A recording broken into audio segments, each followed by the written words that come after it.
सभी देशवासियों को प्रणाम। मैं भारतीय संविधान की उद्देशिका अथवा प्रस्तावना के बारे में संपूर्ण जानकारी दूंगा।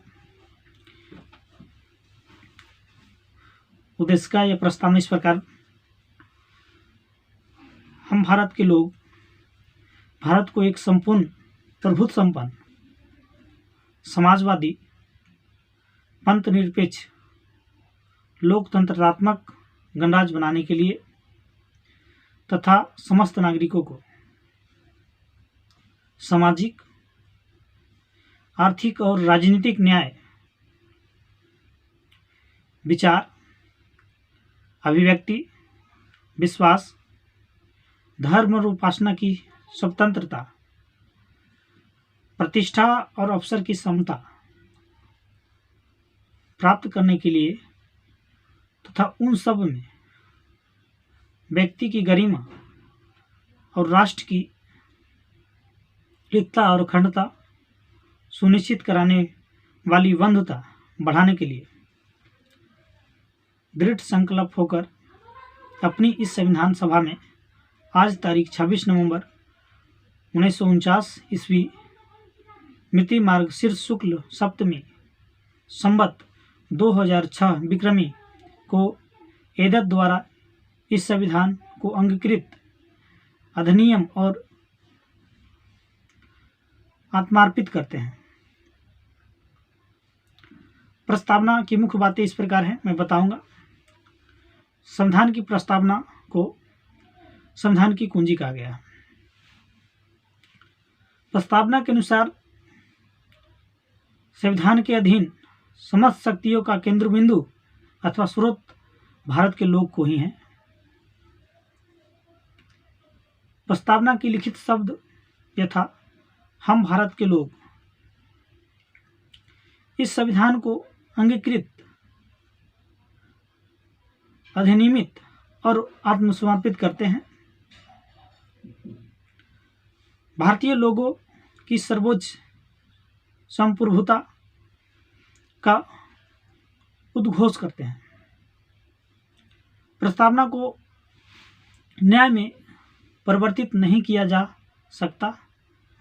यह निर्णय यूनियन ऑफ इंडिया बनाम मदन गोपाल 1957 के निर्णय में घोषित किया था। बेरुवाड़ी यूनियन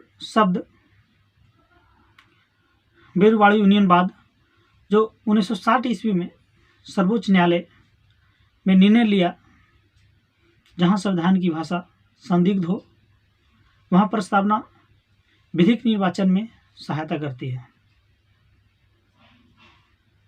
बेरुवाड़ी बाद में ही सर्वोच्च न्यायालय में प्रस्तावना की संविधान का अंग नहीं माना, इसलिए विधायिका प्रस्तावना में संशोधन नहीं कर सकती है। परंतु सर्वोच्च न्यायालय में केशवानंद भारती बनाम केरल राज्यवाद 1973 में कहा कि प्रस्तावना विधानसभा का अंग है,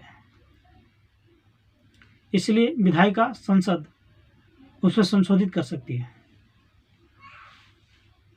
केशवानंद भारती के बाद में ही सर्वोच्च न्यायालय के मूल ढांचा का सिद्धांत थ्योरी ऑफ बेसिक स्ट्रक्चर दिया तथा प्रस्तावना को संविधान का मूल ढांचा माना। संसद संविधान का मूल ढांचा में नकारात्मक संशोधन नहीं कर सकती है। स्पष्ट संसद वैसा संशोधन कर सकती है जिसमें मूल ढांचा का विस्तार व मजबूतीकरण होता है। 42वें संशोधन अधिनियम 1976 के द्वारा समाजवादी पंथ निरपेक्ष और राष्ट्र की अखंडता शब्द को जोड़ा गया है। नेहरू जी द्वारा प्रस्तुत उद्देश्य संकल्प में जो आदर्श प्रस्तुत किया गया था, उन्हीं प्रस्तावना की उद्देशिका में शामिल कर लिया गया। संविधान के 42वें संशोधन 1976 द्वारा यथा संशोधित यह उद्देशिका को जोड़ा गया